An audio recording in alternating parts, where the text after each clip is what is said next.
Moi, ce qui m'a énervé, parce que Duchesse Azou na TV poisson a pardon. A dit pardon par rapport, je sais moi, à la pression ou la menace. Mais qu'est-ce que Duchesse avait dit de mourir? Gossip DRC News avec Jazz Kaboulou. Fali Poupa. Fait rigole. Fali Poupa. Aiguë. Mais surtout, tu as respect. Kofi Olomide, le Quadracoraman. Double King, le maître de double demeure, le pharaon suprême. Gossip DRC News avec Jazz Kaboulou. DJ Abdul, c'est un frère. Frère, mais que soit telle émission, il va venir des frères. C'est vraiment un frère. Alors, moi je crois qu'il a beaucoup trop à faire. Mamba Ossa les a réinstallé, à réinstaurer la stabilité, la visibilité. Il a mieux à faire. Mamba Ossa les a vraiment ébellés d'abord pour Naïmo. Gossip DRC News avec Jazz Kaboulou. Il faut recycler dans le côté de Bango.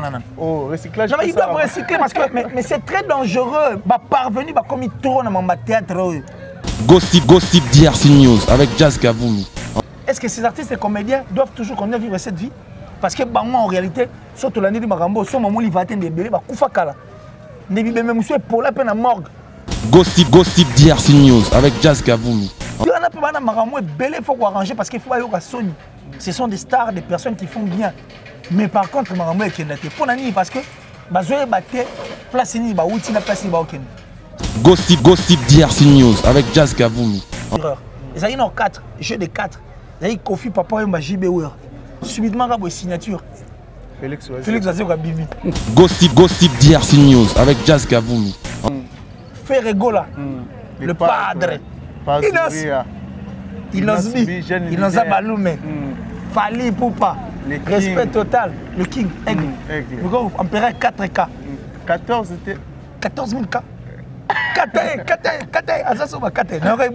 Ah. N'aurait mkono ngazali. Kate mkono ngazali ya Fali. Mkono ngazali. Na yoka bongo na yoka. Kate et puis Obi 5. Robin Mondi aussi non. Robin était. Salut tout le monde, c'est votre artiste Inosbi, les jeunes leaders Yamboka, les Molodo et leaders. C'est juste pour vous recommander de vous abonner massivement sur la best chaîne YouTube, Gossip DRC News, #1 on YouTube. Gossip DRC News. Le savoir ne ment pas. Appelez-moi The Game. Gossip DRC News avec Jazz Kaboulou. Hein? On parle plus trop. Presse en ligne. Avec intelligence, avec sagesse, tout ça. Pas trop de polémique. Parce qu'on mélange pas les torchons et les serviettes. Hein? Nous on est serviettes. On ne dépend pas des torchons. Gossip DRC News avec Jazz Kaboulou. De belles interviews, de belles collaborations, de belles images. Parole de Fabregas. Alerte générale. Abonnez-vous sur Gossip DRC News. Ciao. Gossip DRC News. Les boss, ah. Un grand merci à abonné na biso tout, merci surtout à abonné à Gossip DRC News bateau balingara biso bateau ba commentaka surtout ba vidéo na biso ça la biso énormément bien. Merci vraiment na fidélité na bino o bozo la biso surtout na confiance benga motoza mopanzi vous continuez toujours pour s'abonner au ça la biso énormément bien. Surtout pour hésiter te partager vidéo ya lelo pa ya collègue ami ndeko bateau nyonso balingara vraiment émission où vraiment tu l'auras beau solo surtout dans nos séries bino que lelo na rozala bongo na killer qui est na possible DRC News la chaîne pas comme les autres ndé tu l'auras toujours ton mélange jamais les torchons et les serviettes déjà un grand merci na bateau tout balingara biso bateau ba commentaka bateau va partager ça la biso énormément bien mais tout au long de cette émission na rozala surtout na besoin ya ba remarque ba reproche na bino yango ça la geto mais ka vraiment ko bongisa musala ndé na nos séries bino na rozala na killer qu'il est si jamais d'échec avec qui est tourné là tout sauf rien évitez déjà ce baro fond la biso na plateau na zabongo na killer qu'il est 5 ans merci déjà à Dada Olongo na Suisse pour la benga raé maman sociale Dada Olongo na moko azo compter 70 personnes na bango motema ya papa Felio Matoko killer qu'il est si jamais d'échec. Bonjour. Ah bonjour Kérit Chimpi. C'est-à-dire un grand plaisir parce que tu es encore pensé à moi et puis tu se retrouver encore autour je ne dirais pas d'une table, mais côte à côte, sur un plateau de télévision. Enfin, ce qui se passe en fait dans la actualité, en tout cas, il y a Mokili, surtout culturellement parlant. Merci infiniment. Merci à tout. Il y a Gossip DRC News, parce que Gossip DRC News, et ça m'a chaîne, ça a un peu confiance. Et aujourd'hui, voilà, donc ça paye cash. Pour moi, le plus important, c'est qu'il y a de ces personnes qui nous écoutent, à qui tant tu as sur actualité, tu as ça rappelle sur confiance, on a la crédibilité, donc ça lui bien. Donc je pense à mon papa chéri, Joe Lili Atala. En tout cas, on chérit annonce de génération en génération, les patrons en tout cas de Translation 7. Tout on a pour ça traduction du canal en Nenga Malonga. Ça lui adresse ses amours au Translation 7 au niveau de l'Angleterre, donc crédibilité, viabilité. Et merci à Datichou, la sponsor officielle de cette grande chaîne qu'il est. Datichou. Ah, Romerati Datichou, merci infiniment, merci pour tout. Merci et bon anniversaire, na vieux nanga. Limbisa vieux, vidéo na outil, non, attends en retard, mais je rapidement. Ça dit bon anniversaire. Non, Double King, non, tu t'es ailleurs ou tu l'es là. Il y a pas l'autre aussi là, mais sauf que vieux nanga, Gianni, si tu as eu fêté un anniversaire il y a 2 jours passés. Gianni, si tu as eu pour tout Bangamouchuri de Suisse-Irlande, le gourou du temple. Le gourou du temple. Lobby, 2 jours, je crois, c'est ma fête d'anniversaire. Et vidéo, ils ont été dans la vidéo. Et puis bon anniversaire, vieux nanga. Bon anniversaire, en tout cas, merci infiniment. Merci pour tout et aussi à la mission bien. Et je pense à la top modèle la plus sexy, la plus belle en tout cas, de son pays, de sa ville. Pour ça va tout aussi à la 4. Et puis tout va l'inquiéter qui est Smokey 9278. Smokey en jour à la grand rappeur. Voilà, grand rappeur. Grand rappeur. Autour de notre macaron, sur le mois et aussi à la mission bien. Yannick Kayenga, la vraie monnaie invisible. L'homme à la version de la montre suisse. Merci à Koulou, tu es même à Kabescofil. C'est-à-dire, la vie, on a mis ça. Kovo Mamoueni, 5 étoiles. Donc, merci infiniment. Voilà, un grand merci à notre président de l'île, Jo Béni, et puis aussi à Nathan Poutou, Tour et garçon Nat et Yayo. Et on a vraiment place aux alliés. Merci aussi à Dadi Mavungu, Vungule, l'homme qui avance les temps. Nous vivons l'époque de toi, mon vie, Dadi Mavungu. Peut-être qu'il est si l'on a tout sur là, vraiment en général, tout sauf rien. Même que vous allez mieux placé à répondre. Mieux placé? Oui, mieux placé. Je pense pas. Tu penses pas? Ça va m'accanter. On a déjà que l'émission aussi on a plateau. Ici là on a des commentaires parce que nous sommes à la télé, nous parlons. Bato ba Liban nané moi ba supporter. On mais on t'a terrain avec ta balette. Parce que on t'a Liban au tala. À place on a quand il fallait payer ça ngobol. Yo paye si pour 5 ans paye ça na terrain. Faut tabango petit. Donc entre nous na bango peut-être que bato tala biso ba maïle ko le kabiso. Mais occasion là le bango ezati. Alors c'est pourquoi j'ai toujours dit que le média, la presse en fait, l'entièreté, ils ont un monde à complémentarité. Même le monde, ils ont un monde à complémentarité. C'est pas pour rien, pour éviter qu'on paie ça, on peut payer ça au Kabolango. Voilà, donc on maman chérie, je l'ai dit, c'est de la complémentarité. Voilà, j'aimerais bien qu'il y ait tout bandana ou les actualités. Babi, tout le culturel, mais théâtre aussi, ils ont la carte de culture. Bon, non, photographe à artiste, coordonné à artiste. Est-ce que tu le sais? Très bien. Écrivain à artiste. Les artistes sont partout et puis on dit qu'écouter c'est un art. C'est comme on appelle c'est un artiste. Et parler c'est aussi un art. Oui. Tout celui qui parle est aussi un artiste parce qu'ils font partie de l'art et ça forme la culture. Mais est-ce que comme les années pas na biso na République démocratique du Congo, moi na France il y a ba joueur ba na moi monopole nena ba mboka musueza là que au monde football au monde c'est au biso pe art ils rappellent ndengwana. La musique apparemment ils ont une grande partie de la culture na biso mais et faire partie de la culture est vaste parce que les plasticiens bali l'architecture intérieure bali extérieure, c'est à dire tous ces gens là vont former force la culture na biso. Mais est-ce que la musique on dirait et lesquels là quoi. Et on a peur que on sonne à succès. Un ami qui va chez qui va tomber qui n'a pas de moi sinaya. Même pas. Yo quand tu vas là mami ya yo to ya ngato ya mutumo boy calme les côté la ville. Je pense pas. Parce que là il m'a mis ouais et puis musique. Il y a une même mise. Jiba na batunaye. Ouais on sonne na batunaye. Kofi Olomide Papa Wemba même Félix Oise quoi. Quand il était venu s'imposer parce que pour notre veille 5 orchestres, 5 personnes, ils vont avoir Fureur. Ils ont 4, jeu de 4. Ils ont Kofi, Papa, et JB. Subitement, il y a une signature. Félix Oise, Bibi. Allez, les 17 Tobogi, ils ont compris qu'on pouvait aussi percer ça. Donc la musique, apparemment, apparemment mes musiques elles sont grande partie à culture na biso ndo mona ya moi neto le belango moi trop mais ba comédien ba pe na partie makasi na culture na biso mais par contre il y a beaucoup d'inconscients. Oh, il y a beaucoup d'inconscients. Na niveau comédie au théâtre on a beaucoup d'inconscients, beaucoup de gens qui ne savent pas pourquoi ils sont là. Ba tebele ba goûter ba salani. Il y a un moment va se retrouver tout moi sali makam a perceter. Azana aura makam tout donc ça dit la forme en fait l'image que la personne donne. Vous êtes content en fait de voir ça. Mais l'intérieur de la personne, il y a un liwa. Il y a des lots c'est comme un tombeau. Vous venez sur un oui, vous tombeau, vous avez des fleurs, vous avez des tombeau, mais en soi, ce côté de tombeau, au Koutani. Cercueil. Au Koutani, non, cercueil, écoute, on peut essayer. C'est si là que tu verras un corps décomposé. Il n'y aura que 2 os. Et puis, il y a un ongle peut-être. Mais Sugi, bon, peut-être Nasugi.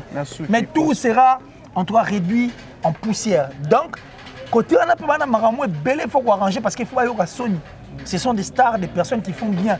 Mais par contre, Maramou est Kenda. Pour Nani, parce que Bazoé battait place ni ba outil na place ni ba Kenda. Parce que cette pierre qui roule n'a masse pas mousse. Et puis une science sans conscience, elle a ruiné de l'âme. Parce que bango dit la science où ils ont conscience, il y a peu qui réfléchissent, peu qui avancent et peu qui comprennent. Parce que bateau ba comprendre ngana ba traitement ba orgueil. Ba hautain, ba la gisini, yenani, azanani, pour nani. Mais sur les India et comme yo SOS. On dit que sur tout ni Guy Mario, ba tebele ba dire. Oui, Guy Mario. Mais Kende, mais va voir, j'ai suivi ça sur la chaîne de Gelor Ingange, Gesho, mon frère de tout le temps Spoon. Dans la chaîne, il y a qui sommes. Il y a qui malili et pourtant, toi là, il y a qui ngakati, tu vas presque côté mort. Donc là, on est fait gaou, tete ngai a ma sebe, yé a, na qui ngakati. Et puis qu'on a fait gaou, et koto, toi là, il y a bande comme ça, ba combo échappé, peut-être ba photo na go retrouver un monsieur en forme. Moi, tu as un mouton, il va reconnaître. Mais aujourd'hui, il est abandonné à son triste sort. Est-ce que ces artistes et comédiens doivent toujours continuer à vivre cette vie? Parce que en réalité, surtout l'année de Marambo, ce moment il va atteindre des bébés, Koufakala. Ne vivez même pour la peine à morgue. Tant que famille peut-être na moi moyen terre, ça pose la vérité. Mais il faut comprendre le loco. Ce livre va être il faut pas ça la ligne. Mais ils doivent comprendre et connaître ce qu'ils sont, ce qu'ils font. Est-ce que outil voyez la place va qu'il faut pas moussalo ça va ça pour la ligne. Et tournant dans mon duchesse, même artiste moi pamba limbisanga baza vraiment pamba. Donc mais justement des petits artistes. Non, attention, non. Des artistes il y a pamba. Pourquoi? Parce que mutumo boit les can école moroté. Et ça ina, et ça école moroté à la troupe théâtrale. Capoatala atala maman Chako, poatala vie de loin, poatala ba ilombe poatala ni. Nenga tala ya zu cours, pona ya zu cours par correspondance à créer groupe. Alors, comment il est dit à Duchesse ça, oh, écoute, qui n'a rien à voir avec lui, mais c'est cette personne qui vient à la télé, qui insulte, qui dit n'importe quoi, on habite à Olu, comment pour avoir succès tenu. Or, Maramba, ça les est belés. Il faut recycler dans le côté de la Oh, recyclage. Non, mais ils doivent recycler parce que mais c'est très dangereux. Parvenir comme il tourne dans le théâtre. Mais Kenda na Oshwe, non, on a vu du stade. Kenda, on va voir. On va voir ce qui se passe là. Peut-être Maramba Kachine, Badini. Mais justement, mais il fallait venir voir. Parce que moi, je suis allé là le premier jour, le deuxième jour, le troisième jour. J'étais là pour aller voir Nata Batongonan. Moutoumso n'a pas méga succès. Moussou Payawana, soit tout le monde a été. Mais le fait qu'Azaka Pembe, Aza Choko plutôt, allez, à Lingisuki, à Zuba Rouge à lèvres, à Petikina, Nambebo, alors il veut maintenant se passer pour un grand. Or, bateau coup de baza, grand, basali marambe belé, va un coin. Baota marambe qui n'est pas réfléchir sur beaucoup de choses. Mais c'est inconcevable, mon frère. J'ai suivi l'émission où papa Massassi.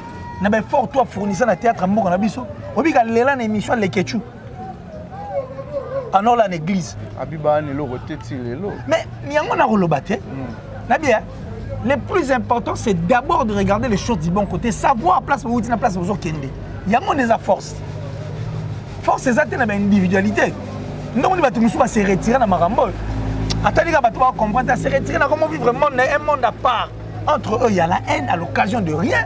Entre eux, ils s'entretuent pour rien. Batonga na bango na bango. Sorgé la ni la maramso ba ki batumusu ba ki na pas maman livre.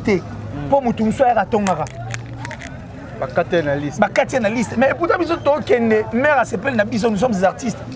Maman a ulukanen il faut à organiser ma de façon que bandeko ba comme la condition attention que c'est la meilleure thème et permettra bango quand même moi survie ça si on bodo kende pour un objectif na but moro mais pourquoi tu veux trahir l'autre, pourquoi tu veux tuer l'autre, pourquoi tu veux, c'est ça le comble, une haine de rien, l'occasion de rien sur l'année de bon monsieur bazan ba pomme sur autour ba wela mibali aujourd'hui c'est capone n'y a le bien j'assume mes propos tant au tala qui on a vu sur Hans Lozolo et la duchesse oui la duchesse ba propos naé o baninga ba moni mabe d'après yo o atira kini. En tout cas moi ce qui m'a énervé parce que duchesse azungi na TV poisson na pardon. Asengi pardon par rapport je sais moi la pression ou la menace.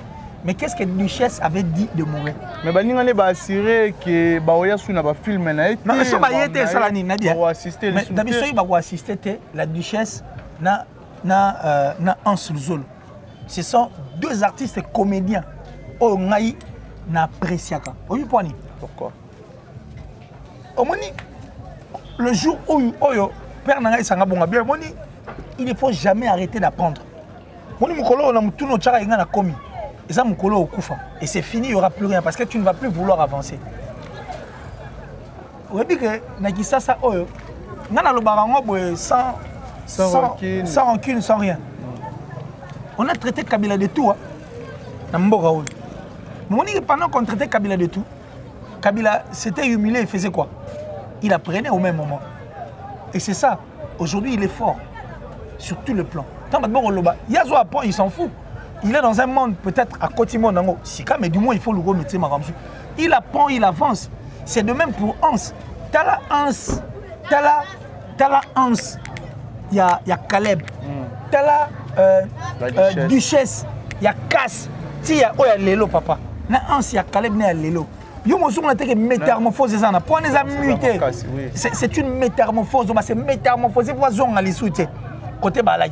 Baza comme un PC. C'est bon, ça sert à mieux. Mieux ça là. PC. On manifeste dans la soirée. On a compris. On a osé il a fait ça.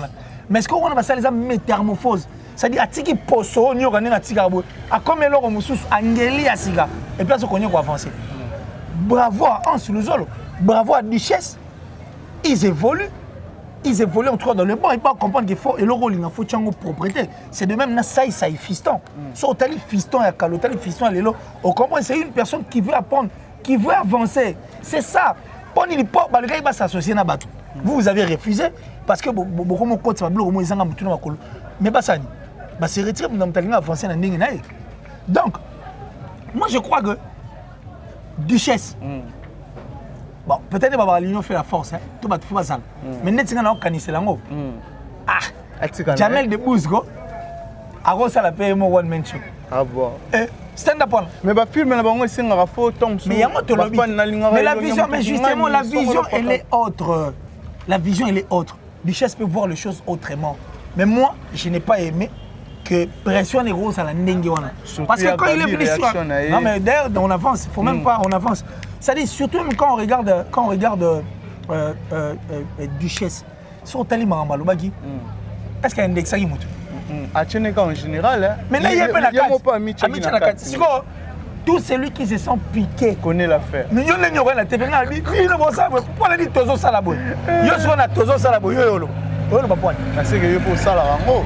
Pour la vie na yo tête na s'adresser à mango tout le monde. Et puis tout son monde na yango awa. Au souci moninga ça que tout changer, tout évoluer. Il faut qu'on avance parce que le retour c'est éphémère.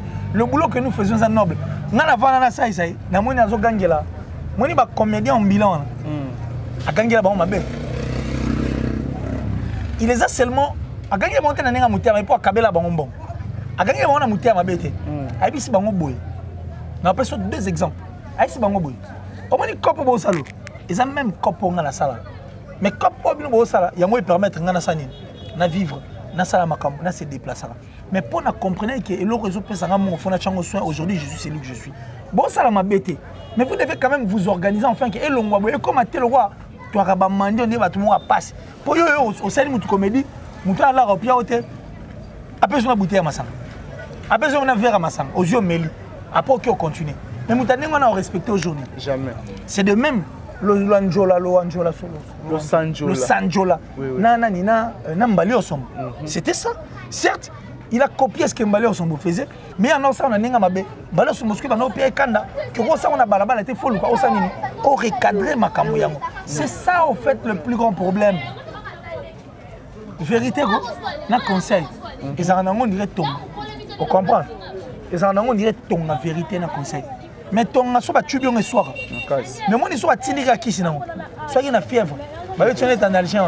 Il a fièvre soit il y a ça 5 secondes après mon ami Toki au commis bien. Qui s'est travaillé dans ça. Il travaille dans go. Na vraiment na gars kanda.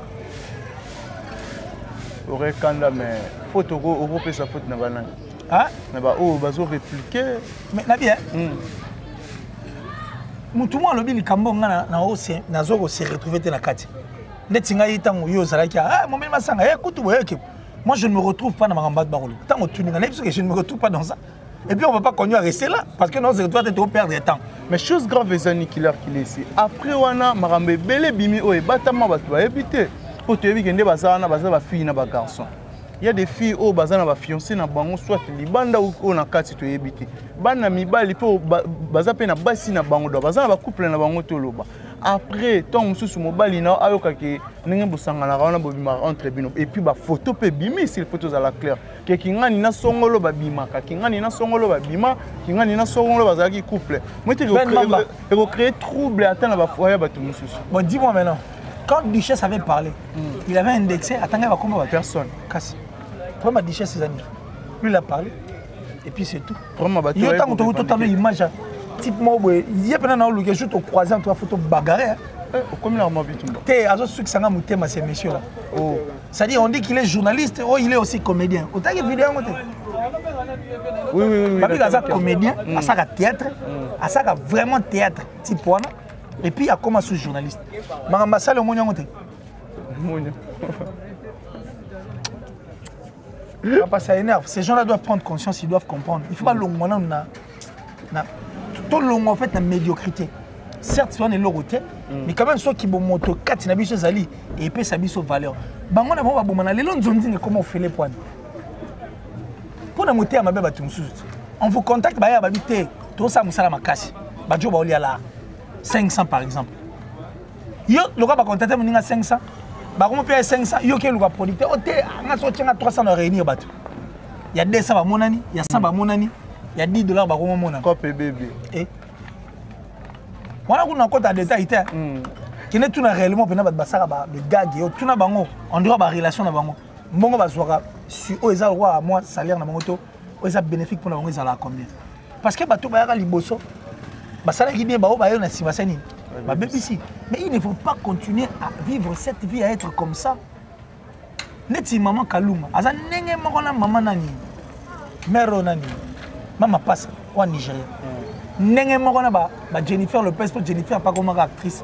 Azande mona ba actrice américaine au yebi. Ba ini. Nabi azande mona ba Nigeria ça dit azande mona ba actrice nyonso yebi ya mokili. Mais surtout que en terme makamde ki narabu. C'est inconcevable, c'est regrettable de voir mère nenga zo vivre malgré coller zali tam souvent mutu vraiment déplacement ni. Mais la nenga ba makambu boy. Par rapport à vitesse ça va ninga. Si quoi ça m'a fait révolter, bon, on va comprendre là où il faut ça. Il ne doit pas regarder le bout de leur nez. Il faut être en perspective, il y a un des important. Voilà, qu'il est sinon, c'est qu'un message est vraiment capté. Les lots, s'il faut, dans la claire, l'Europe est au Salabiso pas ici, comme on a Biso DJ, on a combo DJ Abdul, Azo, les la trop, on a combo Jet Set. Jet Set, c'est ça. Oui, qui va publier ma vidéo nae. Publier Azo là dans la boîte, ba bimi si vidéo photo na mususu na bandola na prison, ba comme si on chez na palais. Mais qu'est-ce qui prouve que c'est Jet Set qui ça? Oui, d'après hier, Aza vraiment clair. Qu'est-ce qui prouve? Peut-être basé na ba compte à rendre. Non, compte à rendre par rapport à quoi? Qu'est-ce qu'il a? On est-ce que oui ba bango na habité et le Rwanda yo tu es bi au ça analyse normal si tu peux dire quelque chose sur DJ Abdul Ferregola. Agissement là. En fait, DJ Abdul c'est un frère. Frère, même que soit telle émission, il va venir des frères. C'est vraiment un frère. Alors, moi je crois qu'il a beaucoup trop à faire. Mama Ossa les a réinstallé, à réinstaurer la stabilité, la visibilité. Il a mieux à faire. Maman, ça les a vraiment ébellés d'abord pour Naïmo. Au lieu de s'intéresser à Maramoussous. Il y a de ces histoires quand on veut s'imprégner pour ça, tout plaisir. Et tourner en vinaigre. Abdul, carrière n'a pas l'année bien. J'aurais même appris qu'à ça la théâtre. À ça, on a pas firer à ça la théâtre. Et puis voilà. Attends la place à Outina, place à Komi. Tiens, où t'as comme est-ce qu'il a été soutenu par des artistes, des autres artistes? C'est la question qu'il doit d'abord se poser. Autant il y a Sali Combo, comme on est vendu. Papa Berry, DJ du peuple. Pourquoi aujourd'hui seulement? Après, c'est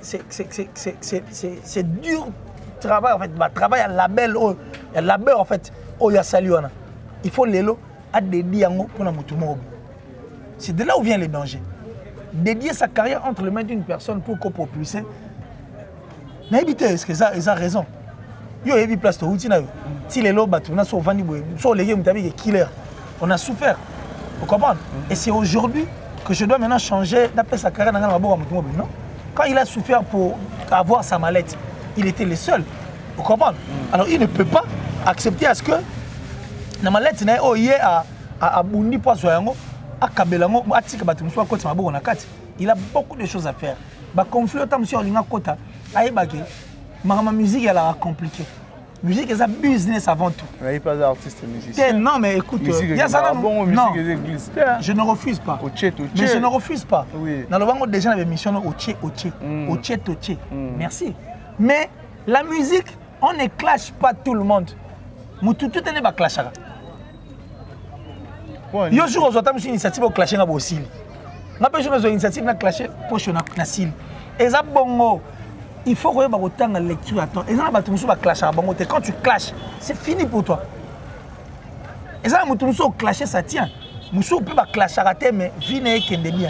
Par exemple, Jules était quand il sort ses chansons, soit Michel, à ta musique 30 chansons, mon la chanson fétiche et bêta. Et pour une album, il y a Salema Bongo. À Salema peut-être pas clasher, à Salema peut-être pas clasher. Moutané n'a pas sur clasher aussi. Par exemple, les belés. Quand ça clasher, Fira, oui. Mais t'as raison, hein.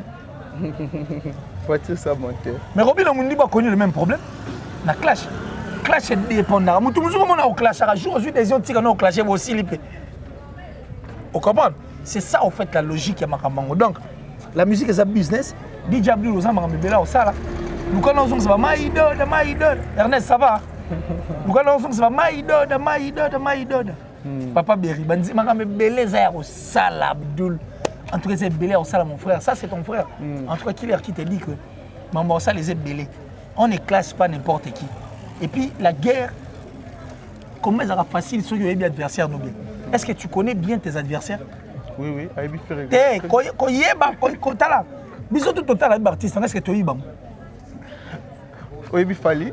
Natuni tout le monde a tout à l'heure est-ce que Naïbi oui Fali Naïbi était tout à l'heure mais est-ce que tu comprends ce que je veux dire oui on a notre yebani mbaba otala yo ba yebiote soit tu n'habites des vues oui mais intérieurement habité moi je sais comment faire pour te nuire toi tu sais comment faire pour me nuire c'est clair est-ce que réellement DJ Abdul a yebi comment faire pour nous faire c'est la grande question famille Tuna.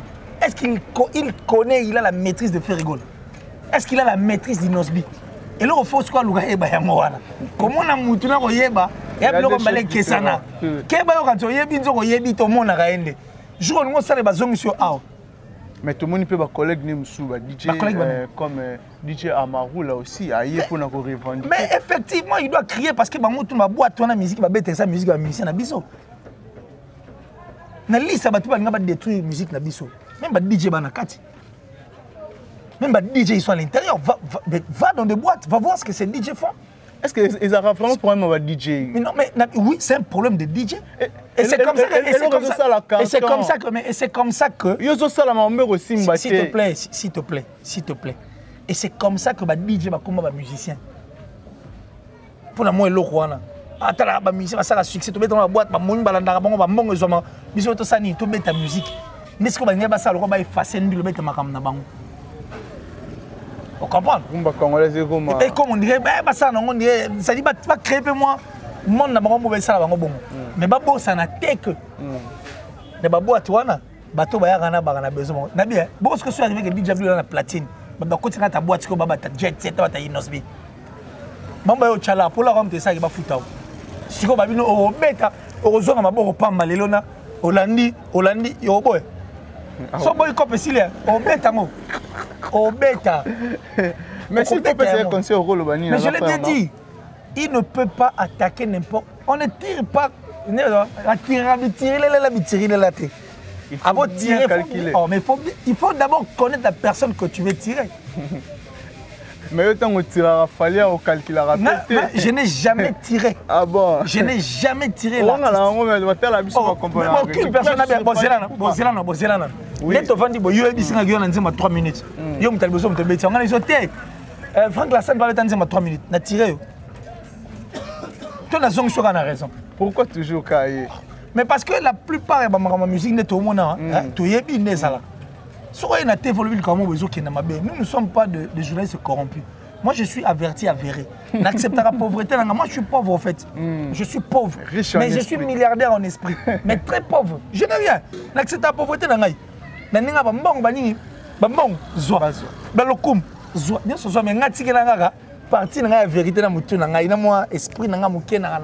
Qui me suffit, bien sûr. Tu vois? Alors, nous voulons que la musique est notre culture et qu'elle a tout droit. Mais quand toi, tu viens pour bourrer les esprits des autres, nous, on a compris que ça bourrage à ma cerveau. Mais on ne vient que dire la vérité. Parce que la vérité peut comme ma baie. Voilà qu'il a si. Moi, écoute, j'ai beaucoup de respect en tout cas dans l'artiste et musicien, tout. Autant que 5 combos, puis nous avons respect ma casse. Respect. Fali Poupa. Ferregola. Fali Poupa. Aiguë. Azara comme monsieur Landara. Mais surtout autant respect autant Koffi Olomide le Quadra Koraman Double King le maître de double demeure le pharaon suprême. L'anniversaire avec bon anniversaire le Quadra Koraman Koffi Olomide. Quadra, merci pour tout ce que tu fais dans la musique la biso. En tout cas bien de bonnes choses à vous, l'insubmersible. Asa insubmersible. C'est-à-dire à sachet. Moi, sachet le Guamay. Atamaya Mounini Ningini. Mais la sachet d'Aralicolo. Insubmersible. Koffi Olomide. Ferregola. Le padre. Inos Balume. Fali Poupa. Respect total. Le King. Aigle. Empereur 4K. 14 c'était. 14 000 K. Katae. Azasoba Katae. Ah. Noga mkono ngazali. Mkono. Katae mkono ngazali ya Fali. Mkono ngazali. Na yoka bongo ngana yoka. Katae et puis Obi 5. Robino Mundi aussi non. Robino T. Mais pourquoi pas, respect à lui. Et puis donc ça dit moi je respecte héritier maestro aussi. Déplique Pomba. On entend na musique. Na musique Tosuka Tawana. Tosuka 7 ba bozi na Bali. Oui, grand-père. Grand-père Ali. Voilà qu'il est. Manda chante. Président Anani Yabana Ok Ali. Et puis Jibin Pianato. Papa chéri. Papa chéri. Il y a un petit gars qui est Papa chéri El Salvatore de la patrie. Arrêtez de vous faire souffrir pour rien. L'artiste vrai. Par exemple, l'artiste vrai, il fait partie. Et puis Kini. Il y a des gens qui sont là. Bon, j'y vais si il a été. Mais non, mais j'arrive. Azara sur un plateau de télévision. Émission Weranson, je respecte Igwe de la Forêt. Il respecte tout le monde. Mais l'émission Nana Bodouga, qu'est-ce qu'il avait dit? Tu sens qu'il est chrétien, il est vrai dans Moutemane. Abiboy. Mututu, tu peux tout faire. Oro finga oro sa abi ba finga ngato bien autrement va te va finga papa chéri azongi sati. Abi tu peux m'insulter comme tu veux, tu peux dire tout ce que tu veux, ngai déranger ngati. Mais ba tunyo so balinga ba nuire vie na ngai. Aucune personne nga ba nuire vie na. Parce que même moi je tiens à ma vie. Oyebinga s'il s'agit de mon image na sila na pena ba tunde ngwana. Parce que c'est mon image que tu veux toi détruire. Mututu alinga nuire vie à mutu. To aluka carrière mutu sila. Vous comprenez? Tout le monde a aussi plané. Mais je vais faire la vie, je vais faire dans un problème a été. Dans le lit, c'est pénal comment ça, mais dans un problème a été, on a préféré se retirer. C'est que, Azar en était. Donc, Moutoutou a joué problème JB par rapport à Nini. Azar a problème a été. C'était officiel, il a dit à la télé. Est-ce que vous avez un bon point? Voilà, il y a aussi les yeux belés, mais d'abord, c'est Nichara Koum. Artiste en danger. Chara Congo. Chara Congo, Guy Mario est en danger. C'est de là où il faut que tout le monde appelle. Ça dit que tu t'imprègnes. On va aller en danger. Bateau en danger. Guy Mario mais comment coopter, papa? Guy Mario a en danger. Avec pas marché à rouler belé qui pas Guy Mario a en danger. Et les comédiens, nous sommes tués. Il y a répété Mathieu du Gonfoy que Guy Mario a en danger. Voilà, mot de la fin, et puis ma salutation à bateau va disposer du temps pour l'Orlando. En tout cas, je les aime, toutes ces personnes à disposer du temps à Bango. Moi, je les aime tellement. J'ai dit merci à mon papa chéri. Jolili Atala. En chéri en os. De génération en génération. Forever. Translation 7. C'est-à-dire, Translation 7. Angleterre, ma seule adresse. Tu es Datishu. Tu es de repousse en abisoté. Toi, on n'a papa, respect n'a papa. C'est-à-dire le patron de Translation 7. Traduction du Canada. Angleterre, ma seule adresse, seul endroit, Translation 7. Chez papa Jolili Atala, bande robo kenda pena non. C'est-à-dire, père, moi, un bon monsieur, il est beau quoi. Il est très beau. Et puis, je pense à Dati Chou, la sponsor officielle en tout cas de cette grande chaîne Killer TV. Merci infiniment, merci pour tout. Merci infiniment Dati Chou. Merci à mon vieux Gianni Tanchunga pour tout Bangamouchuri de Suisse-Zélande, le gourou du temple, le gourou du temple. Ah, fait bon anniversaire. Bon anniversaire, toujours récupéré à moi. Merci à la top modèle, la plus sexy, la plus belle de sa ville et de son pays. Merci infiniment. Merci à maman chérie, maman Julienne Diabobissem depuis les États-Unis. Merci à Smokey, 9278. 9278 Smokey. En tout cas, un grand rappeur dans la Angleterre. Il faut tout ça, tout ça, la promotion à grand rappeur. C'est-à-dire, toi, immortaliser Redi Amis. Mais ça, la hip-hop, à immortaliser Redi Amis, la musique typique. Parce que Redi Amis, c'est la liste d'artistes que je respecte aussi. Ça, ma longue pour la mission de 9278 Smokey, le grand rappeur. Et puis Regina Molobelito Hollandais, de près. Merci à Yannick Kayenga, la monnaie invisible, la vraie monnaie invisible de Yannick Kayenga. Del Piero à venir, André Malou, l'amour en chair et en os, merci. Merci à Koulou Tuémé, Makabi Scofield. Merci à vous. Et puis, Venabiso, Kovo m'a moins 5 étoiles que je respecte et que je remercie. Nani souffre à boire à sous. Basile Nantin. Bongo kulutu nanga ya dirisha motomètre bebazi beba chafo mona ngopo ya na mbongo na makofi na il a tout a dirisha motomètre vena biso ya bien ya play ya suga na play ça dit batutu balinga killer si moi je les aime en tout cas mais bon tala rappel koto killer si TV a besoin de bon s'abonner aussi massivement mais j'allais dire un truc bande comme entouré ba président ya ba orchestre rôle na bine za la nini. C'est de travailler tous les songi na ndinga mabe. Songi, botika mambo ko sala. Laissez les artistes tranquilles. Laissez-nous faire ce que nous faisons parce que ce que nous faisons, nous sommes netinga personnellement. Je n'ai aucun problème avec qui que ce soit. C'est tous les artistes que je connais en fait auto na kotoyaga, auto monanga à qui je défends parce qu'ils sont des généraux. Il y a culture na biso. Je défends tous ces artistes. Nous sommes derrière la culture. Tu comprends? Alors arrêtez d'aller dans la bloc à et ça va bien te bon l'accent combien vous est important au sein de ces orchestres.